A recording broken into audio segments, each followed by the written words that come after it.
adalah tentang sholat wanita yang rambutnya di kuncir, boleh atau tidak? Larangan ini berlaku bagi laki-laki dan wanita atau hanya berlaku bagi laki-laki saja? Kata Syekh Ibnu Baz rahimahullah, kalau kita perhatikan hadisnya bersifat umum.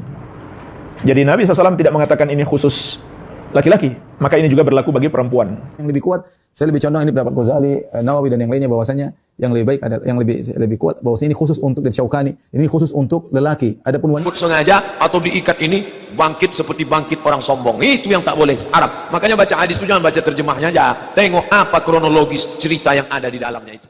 Aku diperintahkan untuk sujud di atas 7 anggota tubuh.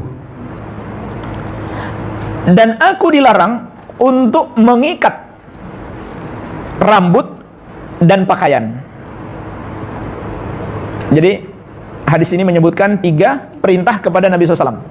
Perintah yang pertama, sujud di atas 7 anggota tubuh. Kata Syekh Ibnu Baz rahimahullah, kalau kita perhatikan hadisnya bersifat umum. Jadi Nabi SAW tidak mengatakan ini khusus laki-laki, maka ini juga berlaku bagi perempuan. Ya, larangan sholat sambil mengikat rambut. Apakah berlaku bagi laki-laki dan wanita atau cuma berlaku bagi laki-laki saja? Ya, wallahu a'lam bishawab. Banyak ulama mengatakan ini hanya berlaku bagi laki-laki. Ya, yaitu Rasulullah ingin seorang ketika sholat biarkan rambutnya terurai, jangan diikat sehingga rambutnya ikut sujud bersamanya. Dan ini jauh daripada keangkuhan, jauh daripada kesombongan. Sama Rasulullah melarang juga seorang ketika sholat bajunya di tasmir, diikat, biarin bajunya jatuh bersama dengan tanah, nggak ada masalah. Tidak perlu dia lipat-lipat, tidak perlu dia pelintiri, biarin aja. Sama rambut juga biarin terjatuh, biar jatuh ke lantai, sholat sujud bersama orangnya, ya, tidak perlu diikat. Nah, bagaimana dengan wanita? Hadis ini ada umum, ya, sebenarnya mengatakan sebaiknya wanita juga demikian, tapi wallahu alam yang lebih kuat, saya lebih condong ini pendapat Ghazali, Nawawi dan yang lainnya, bahwasanya yang lebih baik adalah yang lebih kuat bahwasanya ini khusus untuk, dan Syaukani, ini khusus untuk lelaki. Adapun wanita rambutnya terikat tidak jadi masalah. Dari sisi wanita asalnya rambut ditutup ketika sholat, ya, kalau dia uraikan khawatirnya kelihatan, padahal rambut juga adalah aurat. Ini yang pertama. Yang kedua, kalau harus melepasi kepang setiap kali sholat berat bagi wanita. Wanita ada yang suka hobi kepang. Kalau setiap mau sholat harus buka kepangnya, berat bagi dia. Berat baginya, ya. Oleh karena pendapat yang lebih kuat, wanita boleh sholat wallahu a'lam bishawab dalam kondisi mengepang rambutnya dan tidak harus dilepas. Beda laki-laki, kalau laki harus dilepas. Sholat pakai dengan rambut terikat hukumnya makruh bagi laki-laki. Bagaimana dengan orang sholat melipat? Dilipatnya tangan.